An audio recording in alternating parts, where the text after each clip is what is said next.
Hi hello welcome to my channel. CM Revanth Reddy తెలంగాణలో కొత్త ration కార్డుల గురించి ఏ విషయం తేల్చకుండా ఇప్పుడు డిజిటల్ రేషన్ కార్డులను అమలు చేయడం కోసం సర్వే అయితే నిర్వహిస్తూ ఉన్నారు. ఈ సర్వేను అక్టోబర్ 3న మొదలుపెట్టి 7న అయితే ముగిస్తాం అని సికింద్రాబాద్ వేదికగా జరిగిన సభలో చెప్పడం జరిగింది. ఈ సభలోనే సర్వేకు సంబంధించి ఫామ్ ని విడుదల చేశారు. ఈ డిజిటల్ రేషన్ కార్డు ఎలా పనిచేస్తాయి, దీనికి ఎవరు అర్హులు, సర్వే చేసే సమయంలో కుటుంబంలో ఉన్న అందరూ సభ్యులు ఉండాల్సి ఉంటుందా లేదా ఒక్కరు ఉన్నా కూడా సర్వే ముగిస్తారా అనేది తెలుసుకుందాం. మీరు కనుక మన ఛానల్ కి కొత్తగా వచ్చినట్లయితే వెంటనే సబ్స్క్రైబ్ చేసుకోండి. అలాగే ఈ వీడియోకి లైక్ చేయడం మాత్రం మర్చిపోకండి. ఇక వీడియోలోకి వెళ్ళినట్లయితే తెలంగాణ ప్రభుత్వం రేషన్ కార్డులో సంచలన నిర్ణయం అయితే తీసుకుంది. రాష్ట్ర ప్రభుత్వం అందిస్తున్న అన్ని పథకాలను ఒక్క కార్డుతోనే అనుసంధానం చేసి అన్ని ప్రభుత్వ సంక్షేమ పథకాలను అందించే దిశగా ప్రయాణిస్తూ ఒకే రాష్ట్రం ఒకే కార్డు పేరుతో రేవంత్ ప్రభుత్వం ఫ్యామిలీ డిజిటల్ కార్డును అందుబాటులోకి తేనుంది.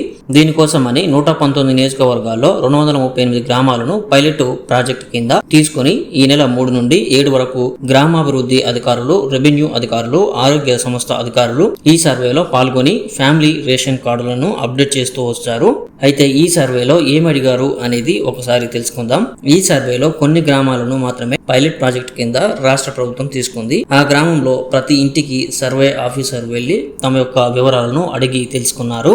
మహిళలను యజమానిగా గుర్తిస్తూ సర్వే ఫామ్ అయితే మొదలవుతుంది. యజమాని కుటుంబ పెద్ద, ఏం పని చేస్తాడు, పిల్లలు ఎంతమంది, వారు ఏం పని చేస్తారు, పెళ్ళైందా, పెళ్ళైతే వారు వేరుగా ఉంటున్నారా అనే వివరాలను అడిగి తెలుసుకున్నారు. ఆరోగ్య సమస్యలను, కుటుంబంలో ఎంతమంది ఉన్నారు, వారు ఎలాంటి పథకాలను పొందారు లాంటివి కూడా సర్వే ఫామ్ లో అయితే యాడ్ చేయనున్నారు. ఒకవేళ కుటుంబంలోని వారిని యాడ్ చేయవలసి ఉంటే వారి యొక్క ఆధార్ కార్డు వివరాలను సేకరించి కార్డులో అప్డేట్ చేస్తారు. ఒకవేళ వేరుపడిన కుటుంబానికి రేషన్ కార్డు లేకపోతే కొత్త రేషన్ కార్డు ఇచ్చే ఆలోచన అయితే చేస్తూ ఉంది. కుటుంబం యొక్క ఫోటో తీసుకోవాల్సి ఉంటే మాత్రం కుటుంబంలో సభ్యులు అంతా ఉండాల్సి ఉంటుంది. ఒకవేళ కుటుంబ ఫోటో తీసుకోవాల్సిన అవసరం లేకుంటే కుటుంబంలో ఒక్కరున్నా కూడా ఈ సర్వే అయితే ముగిస్తారు. ఇప్పటి వరకు రాష్ట్రంలో 89 లక్షల రేషన్ కార్డులు ఉన్నట్లు తెలిపారు. పేద మధ్యతరగతి కుటుంబాలే కాక సంపన్న కుటుంబాలు కూడా ఈ రేషన్ కార్డులను కలిగి ఉన్నట్లు ప్రభుత్వం గుర్తించింది. ఇంకా చాలా మంది పేద ప్రజలకు రేషన్ కార్డులు లేవని, కేవలం ఈ రేషన్ కార్డులను సంక్షేమ పథకాల కోసం మాత్రమే